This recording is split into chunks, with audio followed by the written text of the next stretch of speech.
Now, this is not news that you'd want to see right now in the current industry. And I don't know, I've been thinking about this a lot, that is price point of comics. What are comics worth? How much should they be, charging for books? There's a lot of different ways to look at this. This is in the headline from Cosmic Book News. Just recently, DC Comics in dire straits? ? Don't forget that. That means it's a rumor. They're filling in some blanks here. Though, that's a legitimate question. Jacking up the line, priced at $7.99. Nice rhyming, by the way. That's great. All right, DC Comics is rumored to be jacking up the line by introducing new titles featuring Batman, Superman, Green Lantern, and more, priced at $7.99. That is massive. $7.99, that's how much I paid for that Witches one shot that came out. Scott Snyder's Witches thing. I remember getting that at the store and being like, $7.99? I mean, really?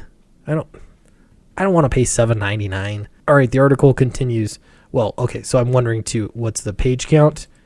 All right, so article continues. It's claimed that with DC Comics replacing all of its core characters in the G5 promotional event reminiscent of the politically correct Axel Alonso era at Marvel Comics, interestingly enough, Bendis is now at DC, that everyone hated and caused sales to absolutely tank, and also caused Alonso to get fired. That DC Comics is also going to be launching a new line of Black Label comics featuring the original characters at a more expensive price, yet with more content. Now, if you're getting a 200-page graphic novel and you're paying $7.99 for it, that's great. That's fantastic. I don't have a problem with that at all. But chances are it's not quite there. This is actually kind of reminding me of Alterna Comics is now releasing those Alterna Giants. I can't remember when the first one comes out. I want to say it's soon. I think it's like December or something. But the price point is like $5.99, something like that, and you get over 100 pages. I forget the specifics. But it kind of reminds me of that. My understanding, this is just their regular issues. These are not graphic novels. They're still, bound just like a comic book, but they've got more content inside. Some of this might come from the fact that often comic book shops want to sell things that have a higher price point because there's a more profit margin. You only have to sell one book to make, we'll say, $5 in profit or $4 in profit.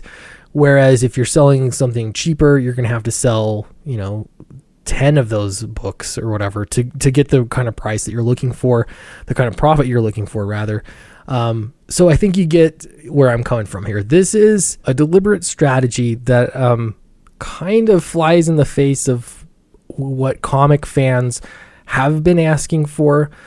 Though it's not that there's not a place for higher priced comics. I think that there can be, but the packaging is really important. I'm not sure that this is the right route to be going. It said that for G5, it will feature the Black Batman, Luke Fox, Jonathan Kent as Superman, and the child of Captain Boomerang as the Flash, and either a Teen Lantern or the new Green Lantern or a Far Sector lead as Green Lantern.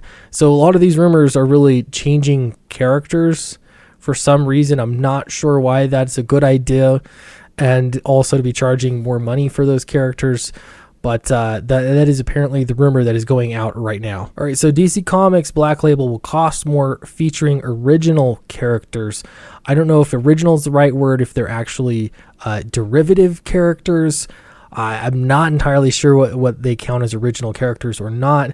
But it says launch a number of new oversized title starting Bruce Wayne as Batman, Clark Kent as Superman, Diana as Wonder Woman, Arthur Curry as Aquaman, Hal Jordan as Green Lantern, and Barry Allen and or Wally West as the Flash at $7.99. So the price point is confirmed. That is happening. No word though on how long those are going to be and what the form is going to be.